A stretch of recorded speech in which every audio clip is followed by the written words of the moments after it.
Welcome to this week's WQN. I'm your host and ace reporter, Zach Hiscock, and yes, that pun was 100% intended. This week, we have 3 top stories, and oddly enough, all 3 stories come from the UK, but not all 3 stories actually have to do with the UK. They just all come from there. Joined this week with my guest reporter, Chessa, who, as you can see, is also kind of from the UK, right? Yeah, Scotland's still part of the UK.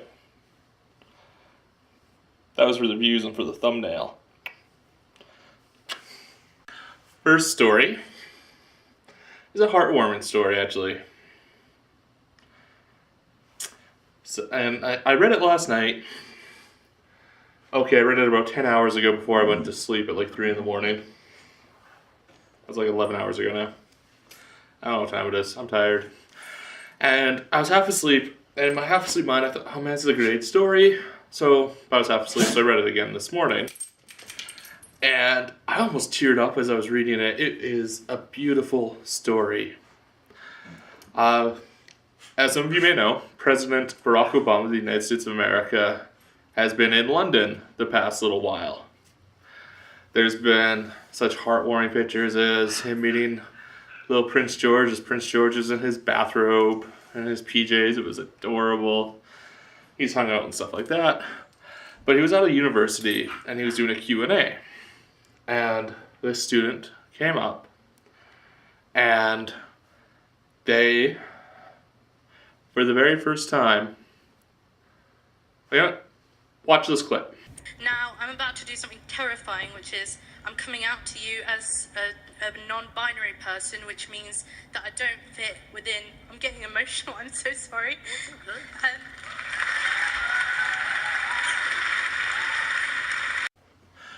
That was the first time ever that this student came out and said that they were non-binary. Their family didn't know. Their friends didn't really know. Some of the close ones did.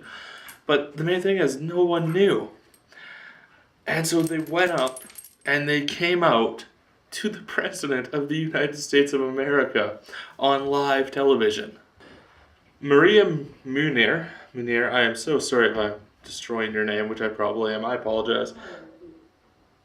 But Maria came out to the President because in her words, if there was anyone, I'm paraphrasing, if there was anyone who could make these huge changes to the LGBTQIA plus community, it would be the President of the United States. She went on to say that she wanted him and David Cameron, the PM of Britain, to take non-binary people seriously as they are taking transgender issues. Because right now, non-binary people kind of don't have anything. They're there, but there's no specific rights for them. There's nothing really. And it's something that's not really talked about either. So this was a huge moment for non-binary people. They went, and stood up to the President of the United States of America and came out and said, I am non-binary. I want you to know I am here, I exist. Now take me seriously. It was beautiful. And the President... You okay, Chess? And the President was blown away. He told them that they were very brave. And that he was so impressed with their actions.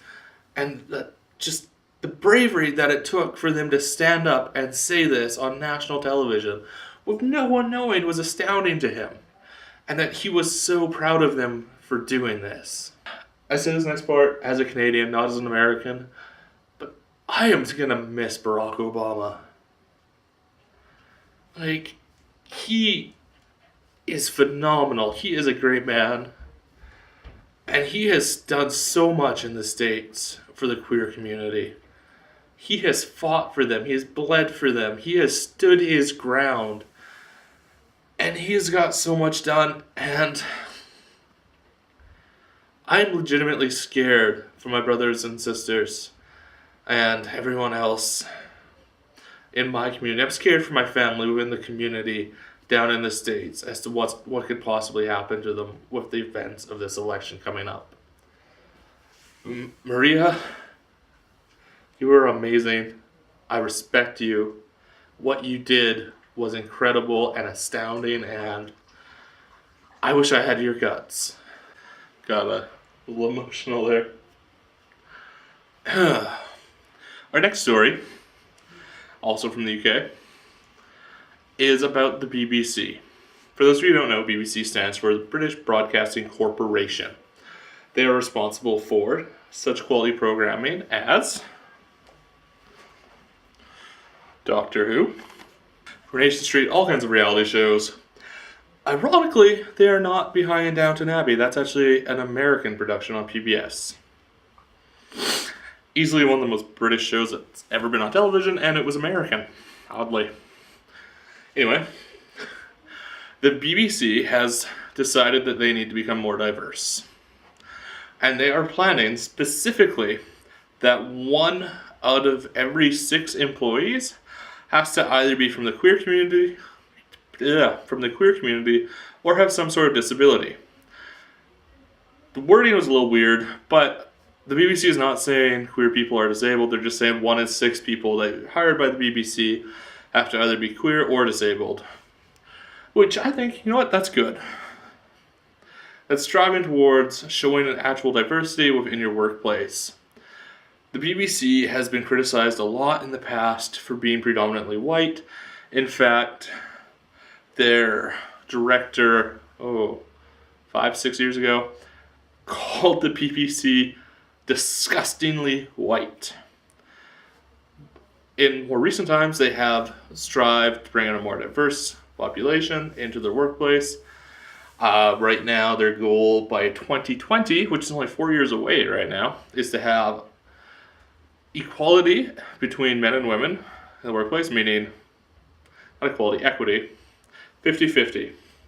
Right now, they're actually at 48.5% women. So they're fairly close to that goal, and they want, it's a British term, 15% BAME, which is Black, Asian, and multicultural ethnic people. Currently, they're sitting at 13.8, and they want to bring that up to 15%. So still predominantly white, but not all white men, which is a step in the right direction. So good on you, BBC. Moving forward, bringing more diversity into the workplace, bringing attention to the fact that you're planning on doing this. While some might say it's a publicity grab, I think it's a good representation of what a business should be doing. They are actively going out and trying to recruit more diverse people into their workplace, and they're letting the world know that, hey, we're doing this, you should too. That's how I'm planning on taking it. I'm not going to take it as a crass publicity grab, because after the last news story, I want to believe in people. For the final news story, also out of the UK, but has to deal with the States and the UK, kind of. Anyway, the British government is warning's the right word, the queer community in the UK about going to the States right now. Specifically, if they're planning on going to North Carolina and Mississippi, because of the recent religious freedoms laws that those two states have passed. The British government, specifically the Ministry of Travel, is recommending LGBT tourists to maybe just avoid those two states. You know, there's 48 more that are better. I mean, there's always been 48 states who are better than North Carolina and Mississippi. That really hasn't changed. They're kind of terrible states. They're more terrible now with the recent laws. I'm going... my Canadian is showing. Anyway, the British government is saying that because of these laws that are passed, if you travel there, you may experience more discrimination than you would usually.